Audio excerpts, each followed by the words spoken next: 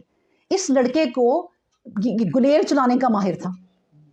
اس نے نشانہ لے کر پتھر جو ہے وہ اس کی جو آنکھیں تھی یہاں تک ننگی, باقی سارا جسم جو تھا وہ لوہے کے لباس سے ڈھکا ہوا تھا, اس نے اس سے نشانہ لے کر مارا. وہ نشانے میں ماہر تھا. تو پتھر اس کے یہاں لگا اور اندر ہی گھس گیا, ماتھے کے اندر ہی گھس گیا, اور وہ اتنا بڑا جالوت جو ہے وہ گر گیا.